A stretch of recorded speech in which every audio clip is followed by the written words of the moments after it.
चलिए x के value को फाइंड आउट करते हैं।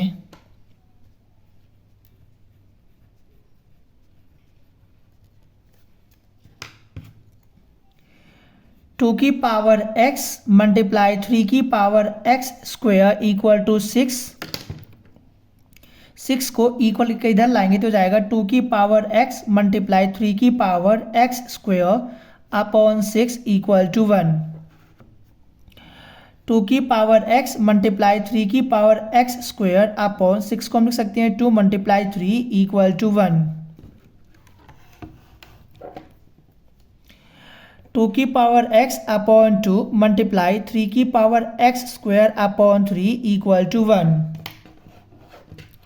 अब यहाँ पे आप देख सकते हैं बेस सेम है तो इनको हम लिख सकते हैं 2 की पावर x माइनस 1 मल्टीप्लाई यहाँ पर भी बेस सेम है तो ये हो जाएगा 3 की power x square minus 1 equal to 1।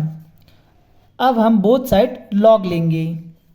Log to the base 3 2 की पावर x माइनस 1 मल्टीप्लाई 3 की power x square minus 1 equal to log 1 to the base 3। और जैसा कि हमें पता है कि लॉग m इंटू एन हो तो हम इनको इस प्रकार लिख सकते हैं log m plus log n। तो ये हो जाएगा log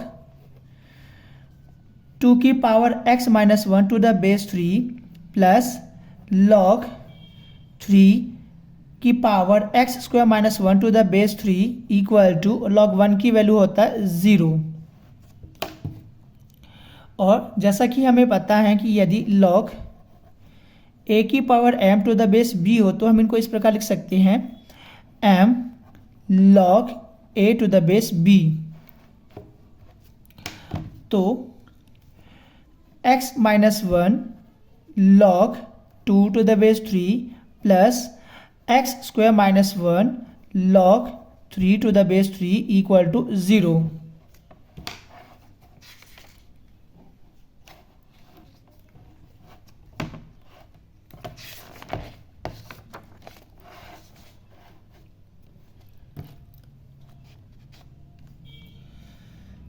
x minus 1 log 2 to the base 3 plus इसको हम लिख सकते हैं x प्लस 1 x माइनस 1 और इसका वैल्यू होता है 1। और यदि log b to the base b हो तो इक्वल टू 1 होता है, यानी ये और ये दोनों सेम हो जाए तो इसकी वैल्यू 1 होता है।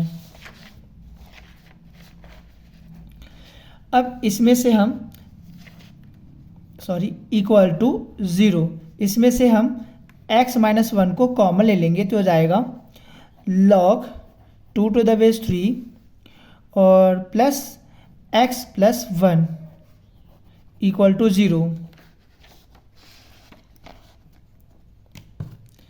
तो x माइनस 1 इक्वल टू 0 और log 2 to the base 3 plus x plus 1 equal to 0।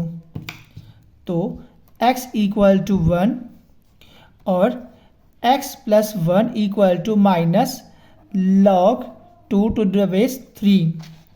तो x equal to minus log 2 to the base 3 minus 1।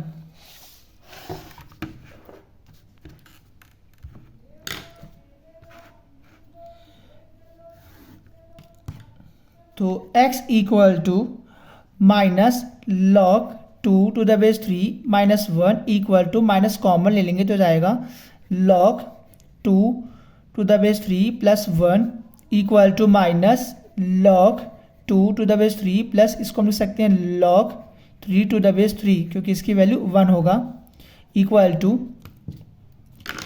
और यदि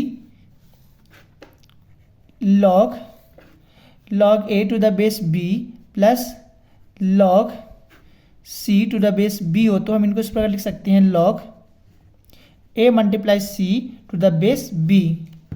तो ये हो जाएगा minus log 2 multiply 3 to the base 3 equal to minus log 6 to the base 3। तो x equal to minus log 6 to the base 3। हम ये फाइनली ये कह सकते हैं कि x के दो वैल्यू होंगे, एक तो 1 और minus log 6 to the base 3। तो ये आपका फाइनल आंसर है। तो आशा करता हूँ कि आपको समझ में आया होगा, और यदि नहीं समझ में आया होगा तो आप हमें बता सकते हैं। तब तक के लिए थैंक यू।